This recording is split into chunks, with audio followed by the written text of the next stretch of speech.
Jadi pengakuan malaikat bahwa Yesus adalah Tuhan tertulis di dalam Lukas 2 ayat 10 dan 11. Coba dibaca. Kalau ada situ Alkitab, baca. Kalau nggak ada, biar saya baca. Ya, dibaca, nggak ada.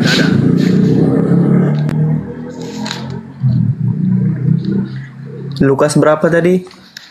Lukas 2 ayat 10 dan 11. Lukas berapa tadi? Lukas 2 ayat 10 dan 11. Lukas berapa tadi? Lukas 2 ayat 10 dan 11. Kakia noise, mohon di mute dulu Kakia. Kakia, ya lanjut.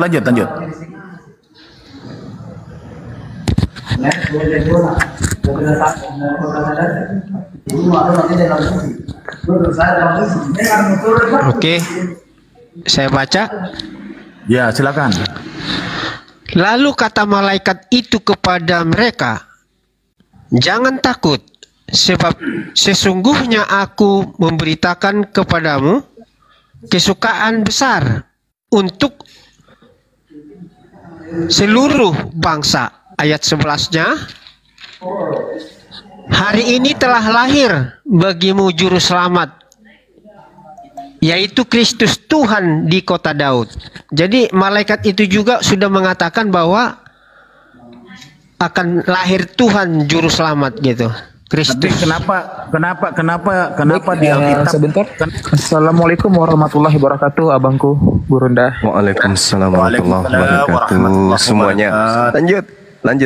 Saya menit. Terus kenapa di Bible tahun 1954 di situ masih mengatakan nama Tuhan atau Rabi atau junjungan? Kenapa tiba-tiba Bible tahun 2023 di situ berganti jadi Tuhan? Oh, itu perkembangan bahasa. Karena bangsa Indonesia, dengar dulu, bangsa Indonesia dulu minim tentang bahasa. Berarti datanglah bahasa-bahasa gitu ya? dari luar untuk ditambahkan menjadi kamus bahasa Indonesia. Berbangsa satu, bangsa Indonesia, berbahasa satu, bahasa Indonesia.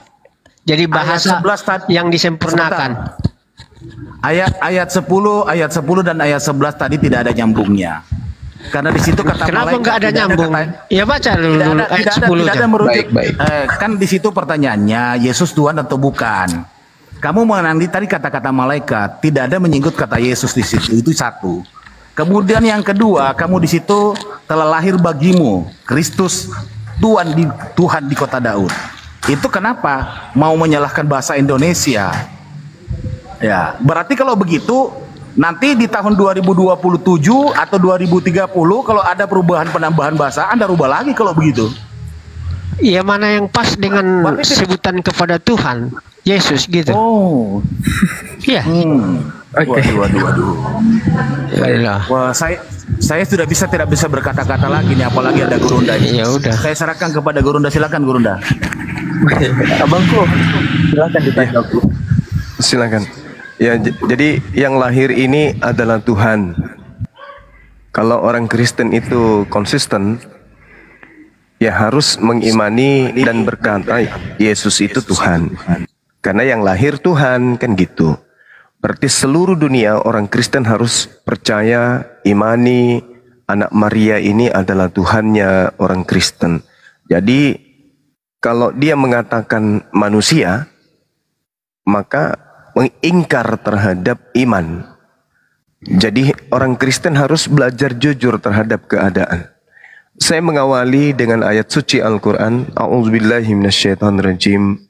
Iyad'una min dunihi illa inatha wa iyad'una illa syaitanan marida. Sesungguhnya yang mereka sembah itu hanyalah setan yang terkutuk, yang durhaka. Nah, sekarang kita lihat di dalam 2 Yohanes 1 nomor 7. Siapakah penyesat itu? Adalah mereka yang tidak percaya dan pergi ke seluruh dunia, yang tidak percaya kalau Yesus itu datang sebagai manusia. Itulah si penyesat dan itulah antikristus Dajjal. Bagi saya Quranmu itu dongeng. Dongeng itu Quranmu itu Juma. Jangan emosi dulu, tahan emosi dulu. Tahan emosi. Tadi Diam Anda kau. mengatakan, tadi saudara mengatakan yang lahir itu Kau Tuhan. Juma. Bangsat kau. Bangsat Tadi- kau. Santai bos, santai bro. Kenapa diturunkan? Diturunkan. Nggak suka. Dinaikkan aja lagi. Kurang ajar mulutnya itu bang. Ya nggak apa-apa, biar orang dosma tahu. Beginilah. Salo anak- ko erot ano si Buntulo sa Bang Zuma. Iya, iya. Assalamualaikum, salam kenal Bang Zuma. Waalaikumsalam warahmatullahi wabarakatuh. Jadi, Sama-sama di Makassar Bang Zuma. alhamdulillah, masya Allah. Ya, jadi tadi dia membawa Lukas 2, telah lahir Tuhan. Jangan lari dari sana. Berarti orang Kristen harus mengimani, mempercayai, ya lahir itu Tuhan, yang disunat itu Tuhan, yang jalan-jalan di bait suci itu Tuhan. Iya. Tapi Iya, tapi kan? nyatanya Guru Nda, nyatanya Guru Nda disalahkan. Katanya Tuhan. Katanya Tuhan. Ya memang dia Tuhan. Oke. Kenapa? Ini 2 Yohanes 1 mengatakan, siapakah penyesat itu? Adalah dia yang pergi ke seluruh dunia yang tidak mengaku Yesus itu datang sebagai manusia. Jadi kalau Anda mengatakan Yesus itu Tuhan, berarti Anda adalah penyesat, Anda dajjal, Anda setan, Anda iblis. Mana Kau yang betul? iblis. Ya kau iblis. Loh, ini Ya, dalil di dalam- kitabmu. Dalil kitabmu mengatakan penyesat dalam bahasa Yunani itu Di dalam planos. diri Yesus ada 2 natur. Di mana dalilnya? Di mana dalilnya? Di mana dalilnya? Allah itu adalah roh. Yohanes Saya 4 minta ayat dalil. 24. Saya minta dalil Yohanes Yesus. 4:24. Oke. Yohanes 4 ayat 24. Oke. Baca itu. Itu berbicara mengenai Tuhannya Yesus, bukan berbicara mengenai Yesusnya. Tuhannya Yesus. Roh Iya. Yesus itu, roh Eh, Yesus itu adalah roh Di Allah. situ dikatakan pneuma hotheos. Roh itu adalah dewa, tidak merujuk kepada Yesus. Coba. Kita diskusi itu pakai Jangan akal, di-mute pakai lah. ilmu. Pakai akal kita diskusi, Bung. Jangan pakai emosi. Kalau Anda kau pakai membawa akal 2 untuk Yohanes, menjangkau Allahmu itu tidak benar. Ya. jangan gitu. Anda Iya. jangan menyentuh di situ. Kita masih kembali kepada dalil. Kita berbicara pakai dalil, Bang. Oke ya. Sekarang Anda berkata Kalau Yesus itu, akalmu menjangkau Allahmu itu bukan Allah yang benar. kalau Tuhanmu Oke, Anda. tidak masuk akal, ya itu bukan Tuhan. Akal-akalmu itu. Kalau bisa kamu akali Tuhanmu, itu bukan Tuhan. Oke. Ya. Sekarang saya tanya, Anda pernah baca buku Ibrani? Debat. Kenapa enggak pernah? Oke, kita baca Ada apa sama-sama di kalau situ? gitu. Saya baca ya. Ah. Iman adalah dasar segala sesuatu yang kita harapkan dan bukti dari segala sesuatu yang tidak kita lihat. Iman itu adalah bukti dari segala sesuatu yang kita tidak lihat. Itu baru iman. Iya. Nah, sekarang sesuatu yang kita tidak lihat itu seperti Tuhannya Nabi Ibrahim, Nabi Musa, Nabi Daud. Apakah mereka melihat Tuhan mereka? Tidak. Mereka tidak bisa melihat Tuhan. Kenapa? Karena Tuhan itu bukan makhluk. Makanya di Kata dalam siapa enggak bisa melihat si Musa itu di Gunung Sinai itu dilihatnya Tuhan? Oh, salah Anda. Anda baca kisah Kau para yang rasul. salah. Saya baca kisah para rasul 7 mau? Kau yang salah enggak? Saya baca Si kisah para Musa rasul 7. bertemu dengan Allah tetapi Anda punggungnya keliru besar. Anda keliru besar. Ini tak ajarin pelan-pelan. Jangan jangan emosi ajari tadi. kamu Jangan emosi. Dengarkan baik-baik. Pasang itu kuping. sesat. Belajar pakai kuping kalau diskusi. Santai aja, santai, relax. Anda dengan Bang Zuma. Bang Zuma itu diutus oleh Allah untuk meluruskan ajaran Yesus di atas muka bumi ini. Ya, santai. Allah siapa? Goblok kau.